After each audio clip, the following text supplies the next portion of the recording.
Section 1. You will hear a conversation between Cindy and Bob. First, you have some time to look at questions 1 to 10. Now listen carefully and answer questions 1 to 10.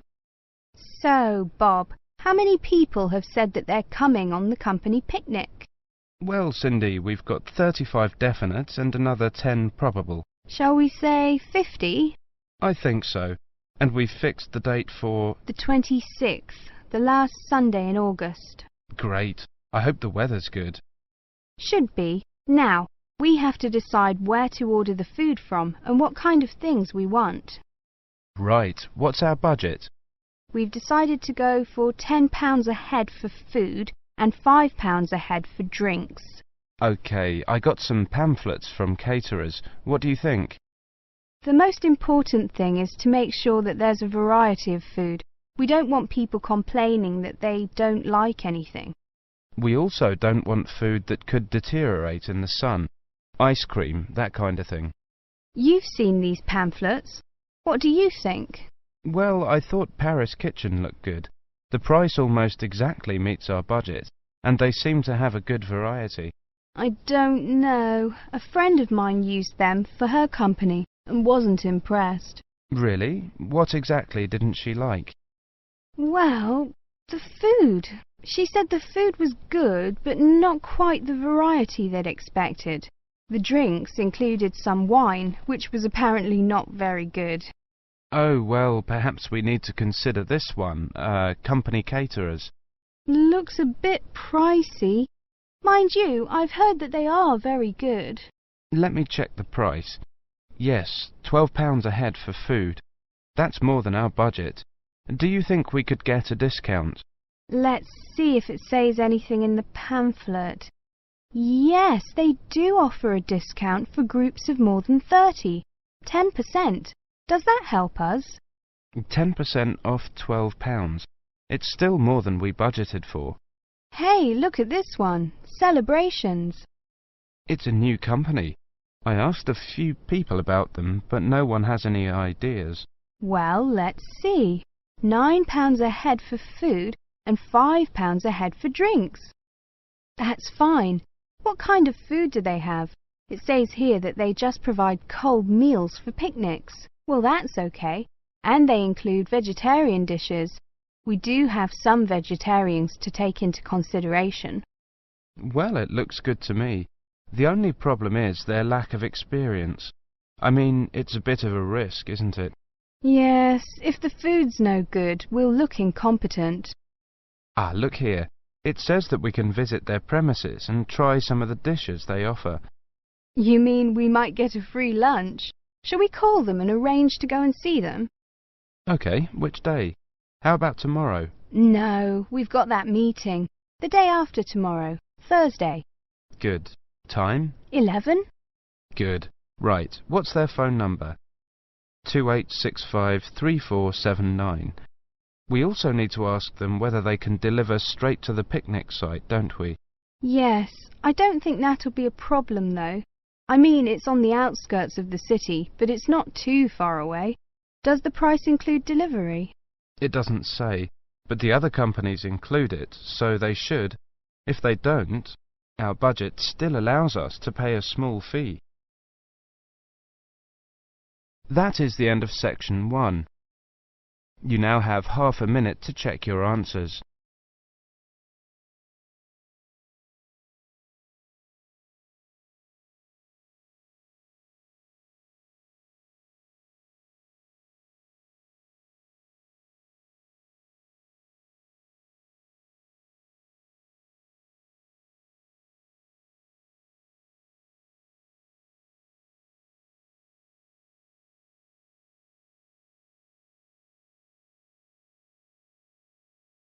Now turn to section 2.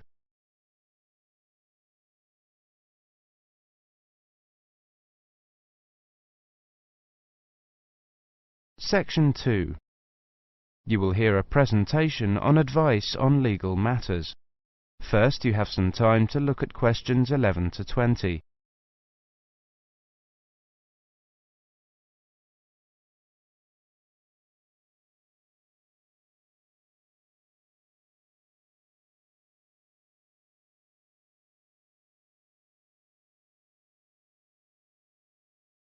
Now listen carefully and answer questions 11 to 20.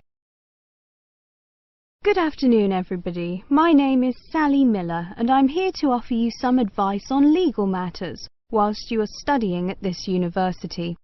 Happily, most international students complete their courses without running into any serious legal problems. But if you do find yourself involved in a legal dispute of any kind, ask for help. There are two options. First, contact the students' union or welfare officer. Even if they cannot help you directly, they should be able to advise you where to go for help. The second possibility is to contact the Citizens Advice Bureau in your area. You can find them in the local telephone directory. They will be able to recommend a solicitor if you need one, and tell you if there is a local law centre providing free legal advice.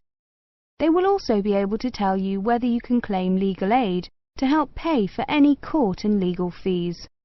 Let me give you some basic information about the police.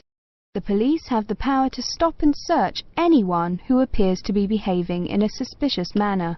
If you are arrested for any reason, even if you know it to be a wrong reason, remember a few very important things. 1. Don't be aggressive. 2. Do not try to bribe the police officer. 3. If you are arrested by plainclothes police officers, ask to see some form of identification. 4. Give your true name and address if the officer asks you to. Lying to the police is a criminal offence. 5. Do not sign any statement until you have received advice from a solicitor. There is always a solicitor on duty at every police station. 6. You will be entitled to make one telephone call. If you use this call to telephone a friend, urge your friend to contact someone from your university or from the Students' Union and get advice about what you should do next. If you find yourself in trouble with the police, it is very important to get professional advice. Contact any of the following: your university welfare officer, the Students' Union at your university, your local Citizens Advice Bureau, a local law centre. If you are found guilty of an offence, it could seriously damage your position as an international student, so be sure to ask for help as early in the process as possible. Remember, obey the local laws. The laws here may not be quite the same as in your own country. Here are a few examples of actions that are illegal here. It is against the law to possess offensive weapons. For example, knives, guns, chemical sprays used for personal defense. Even women are not allowed to carry sprays or other deterrents to protect themselves against possible assault, except for rape alarms. Possess or supply hard or soft drugs. Disturb the peace. This is called disorderly conduct. This means that you can be arrested for being too noisy or rowdy. A few words about drinking. In this country, it is perfectly acceptable for adults to drink alcohol in moderate amounts. For many people, drinking is an established part of their social life. Going out for a drink is how they relax or spend time with friends. If you go to a party or visit people at home in the evening, your host will probably offer you a drink. Often, a lot of university social life can revolve around drinking, especially for undergraduates. Do not be surprised if people arrange to meet in a bar, or if events are held in a pub. But you are not obliged to drink alcohol if you do not want to, even if you are in a pub or at a party where everyone else is drinking. You can always ask for a non-alcoholic drink instead. And if you feel uncomfortable going to places that serve alcohol, explain this to your friends. There are lots of other places where you can meet. If you do choose to drink, remember that you should never drive a motor vehicle after drinking alcohol. It is dangerous, and the police can impose serious penalties on you. Also, remember that being drunk in public is not acceptable either, and the police can arrest you for it. Drugs and alcohol can cause serious problems. Let me repeat that in this country it is illegal to use drugs, except under medical supervision. But if you do use illegal drugs and you develop a problem, there are organisations you can contact. Contact your students' union or your student counsellor. Anyone over 18 years old can legally buy and consume alcoholic drinks in this country. But if you think you might be drinking too much, get help and advice from your student counsellor or your doctor. Again, there are special organisations that can help you with drug and alcohol problems. Contact them. That is the end of section 2. You now have half a minute to check your answers.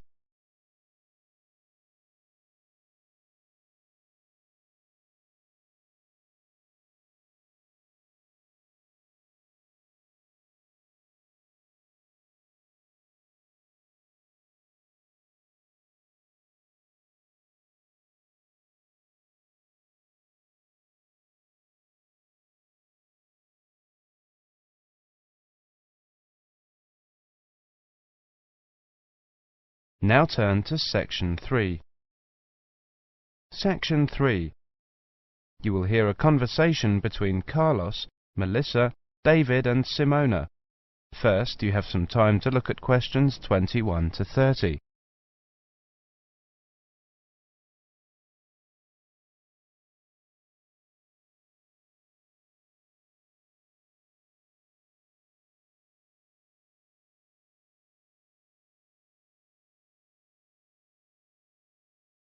Now listen carefully and answer questions 21 to 30.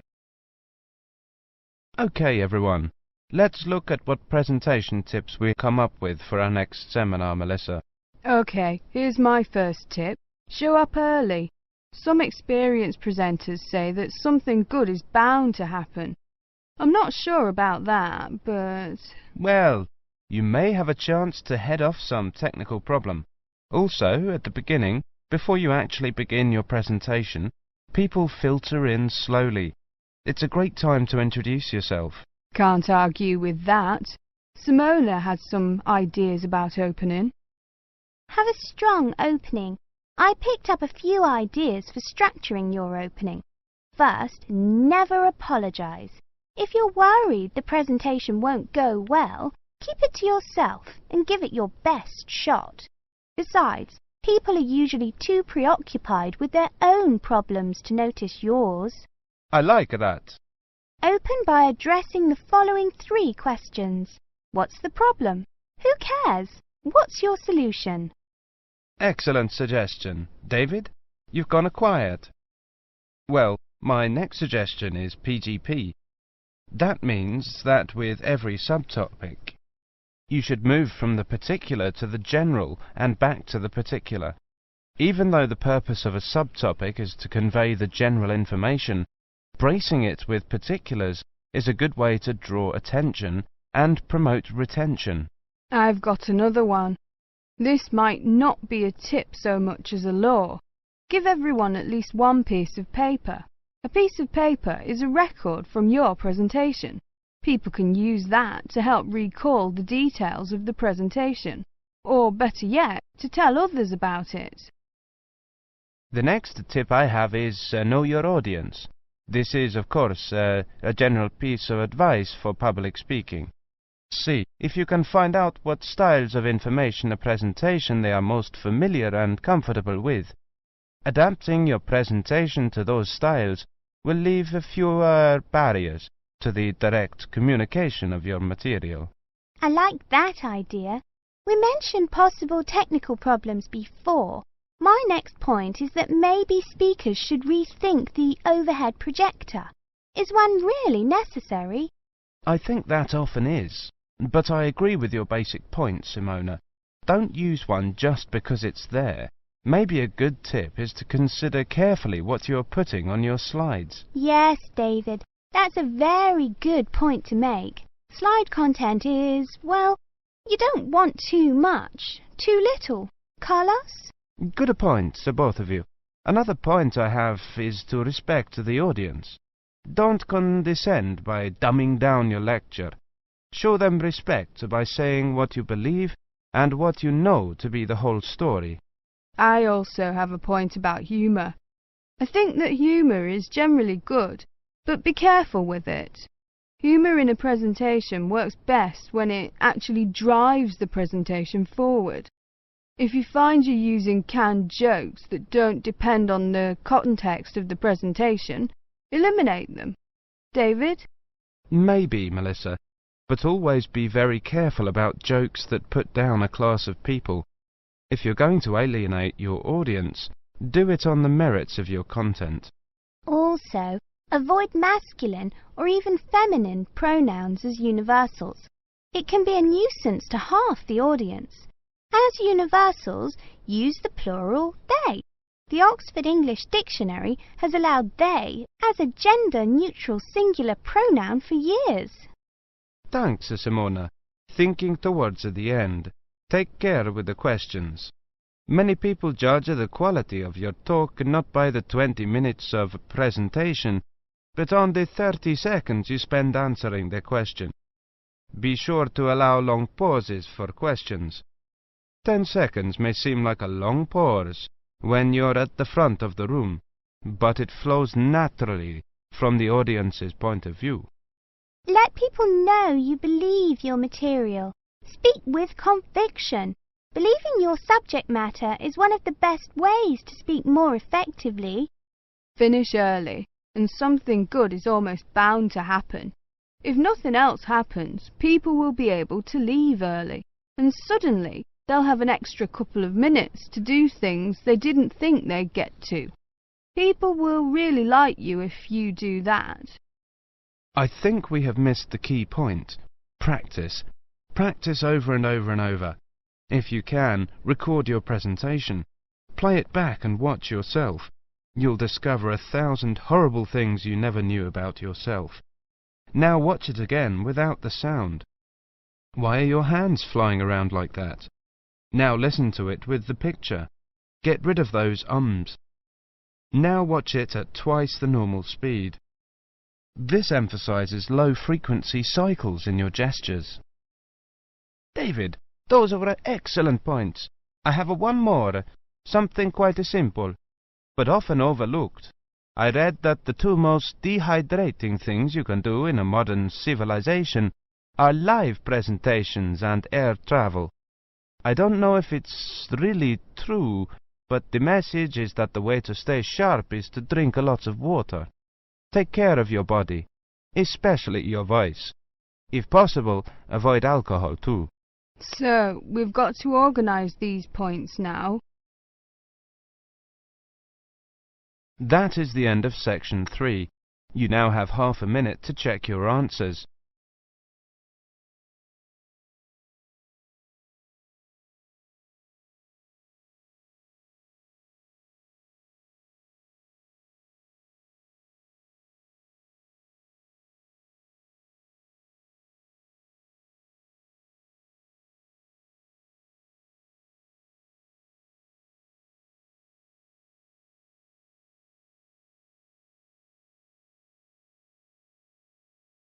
Now turn to section 4. Section 4. You will hear a monologue on the subject of the Celts. First, you have some time to look at questions 31 to 40.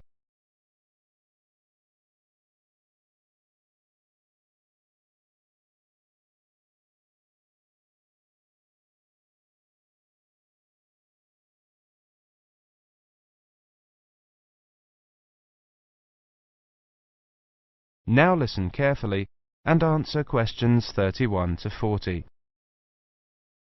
Welcome to this introductory lecture on the Celts. Who were the Celts? The Celts were an Indo-European group, that is, related linguistically to the Greeks, the Germanic peoples, certain Italic groups and peoples of the Indian subcontinent.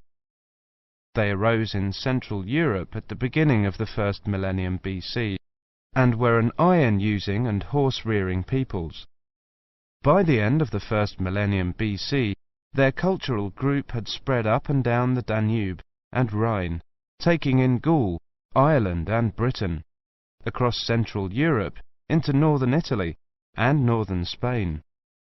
Their roaming across Europe led some of the Celtic tribes to sack Rome in 390 BC, creating a fear of the northern barbarians that was to haunt Romans for hundreds of years to come.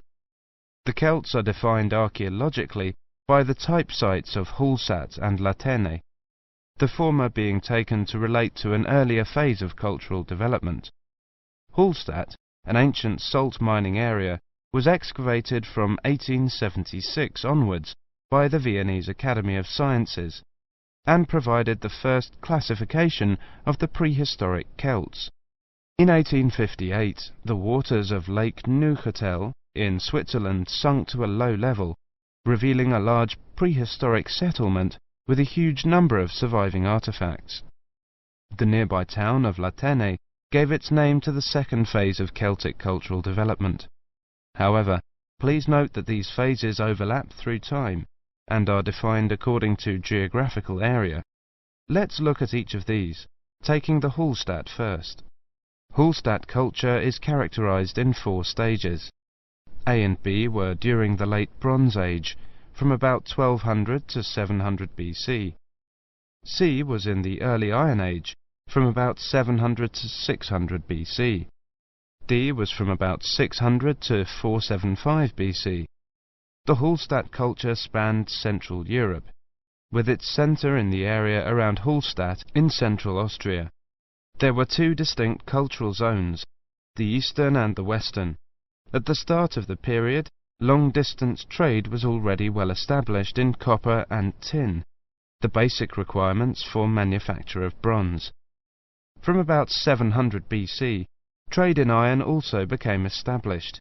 The Hallstatt area also already controlled the trade in salt, crucial when there were few other means to preserve food. Control of these 2 crucial trade goods, iron and salt, provided the basis for the accumulation of wealth and influence. From 800 BC, some burials of rich people can be identified in Central Europe, with grave goods such as wheeled wagons and iron swords. Hallstatt C saw the construction of fortified hilltop settlements to the north of the Alps. These had burial mounds holding very high-quality goods, such as vehicles and expensive imported treasures. By the time of the Hallstatt D period, these increasingly extravagant burial mounds were clustered around a few major hill forts to the southwest of the region. This suggests a development and a concentration of wealth and social power, possibly based on the development of Massilia, present-day Marseille, as a Greek trading port. The expansion of luxury trade brought greater opportunities for profit and helped to create an increasingly stratified society, with the development of a wealthy nobility. Over the period from 1846 to 1863, 1,000 graves were found at Hallstatt, with an astonishing range of artifacts, including clothing and salt mining equipment, as well as weapons, jewellery, pottery, and imported bronze vessels in the chieftains' graves. The Latene era was the time of Celtic expansion and migration, and the time of formation of the myths. The Latene culture is named after the site in Switzerland where it was first discovered. The Latene people were those known to the Romans as Gauls, originally found in an area from eastern France to Bohemia. The Latene culture spread rapidly from about 400 BC. The Latene Celts settled in Spain in 450 BC, in northern Italy in 400 BC, invaded Rome in 390 BC, invaded Greece in 279 BC, invaded Galatia in modern Turkey in 270 BC. By 200 BC, they occupied the lands that are now Britain, the Netherlands, Brittany, Belgium, Germany and Switzerland. There is much debate over how much of the expansion into Britain was achieved through invasion and settlement, and how much was the expression of cultural transfer that accompanied trade and reflected the commonality of kinship and language of many tribes. There is little evidence for actual migration of Latene people into Britain. Nevertheless, it does appear that the Latin culture was more militarily focused than the Hallstatt one. The Latin graves across Europe hold iron weapons, swords and spearheads, and wooden shields, as well as everyday items such as razors, yokes, cauldrons and jewellery. That is the end of section 4. You now have half a minute to check your answers.